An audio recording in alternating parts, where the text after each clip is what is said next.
जय श्री कृष्णा बच्चों। आज हम लोग कक्षा 3 में पर्यावरण विषय के अंदर पाठ संख्या 2 मित्रता मित्रता को आगे से अध्ययन करेंगे। ठीक है बच्चों। तो सुदामा अपने गांव में ही साधारण जीवन यापन कर रहे थे। जब कृष्ण और सुदामा शिक्षा प्राप्त करने के बाद अपने अपने घर चले गए, तब कृष्ण भगवान तो द्वारिकाधीश कहलाए। ठीक है, वो मथुरा के तो राजकुमार थे और बाद में द्वारिका जाने के बाद क्या कहलाए? द्वारिकाधीश। फिर सुदामा अपने घर में ही साधारण जीवन यापन कर रहे थे। उनकी आर्थिक स्थिति ठीक नहीं थी। ठीक है, सुदामा जो है उनका जो है आर्थिक स्थिति मतलब वो गरीबी में थे। ठीक है, उनकी आर्थिक स्थिति ठीक नहीं थी। बड़ी मुश्किल से गुजारा हो पाता था। ठीक है, सुदामा जब कृष्ण भगवान तो राजा थे, राजकुमार थे, और सुदामा एक साधारण परिवार से थे, तो उनके परिवार की जो है आर्थिक स्थिति मतलब वो गरीबी में जीवन जी रहे थे और बड़ी मुश्किल से गुजारा हो पाता था। उनके घर का गुजारा जो भी है वो भी बड़ी मुश्किल से हो पाता था। एक दिन सुदामा की पत्नी ने कहा, श्री कृष्ण आपके बचपन के मित्र हैं। एक दिन सुदामा की पत्नी ने कहा, श्री कृष्ण आपके बचपन के मित्र हैं, आप उनसे सहायता क्यों नहीं लेते?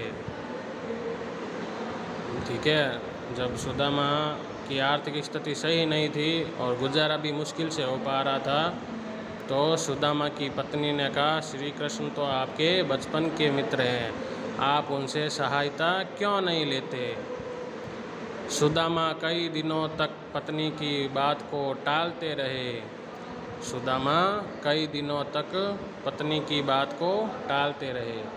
सुदामा जो है वो कई दिनों तक तो क्या है, अपने पत्नी की बात को टालते रहे। क्या मेरा मित्र भले ही है पर मैं उससे सहायता कैसे मांगूं? पर पत्नी के आग्रह पर वे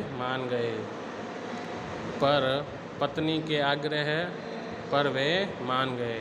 ठीक है, जब पत्नी ने बार बार उनसे कहा कि आप जाओ और उन कृष्ण भगवान से श्री कृष्ण से सहायता मांगो, तो वे मान गए।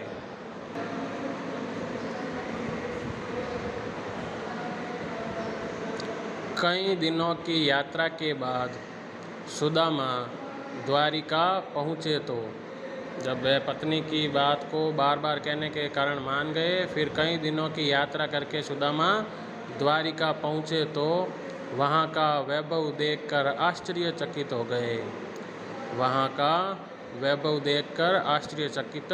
गए। श्री कृष्ण के महल पहुँचकर उन्होंने द्वारपाल से कहा,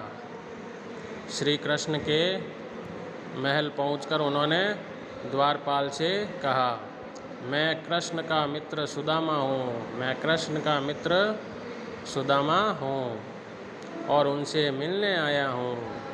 जब कई दिनों की यात्रा करके सुदामा जो है द्वारिका पहुँचे, तो वहाँ का वैभव मतलब वहाँ का रहन सहन आलीशान में बड़े बड़े महल देखकर सुदामा जो है आश्चर्यचकित हो गए। श्री कृष्ण के महल पहुंचकर उन्होंने द्वारपाल से कहा, मैं कृष्ण का मित्र सुदामा हूँ और उनसे मिलने आया हूँ और मुझे अंदर जाने दो। तो द्वारपाल ने आश्चर्य से सुदामा को देखा। ठीक है, उसने देखा कि ये इतना गरीब आदमी श्री कृष्ण का दोस्त या मित्र कैसे हो सकता है। सुदामा के आग्रह पर उसने अंदर जाकर श्री कृष्ण को बताया। जब सुदामा ने द्वारपाल से कहा कि मैं उनका मित्र हूँ तो उसने जाकर अंदर श्री कृष्ण को बताया कि आपके एक मित्र बाहर आए हैं।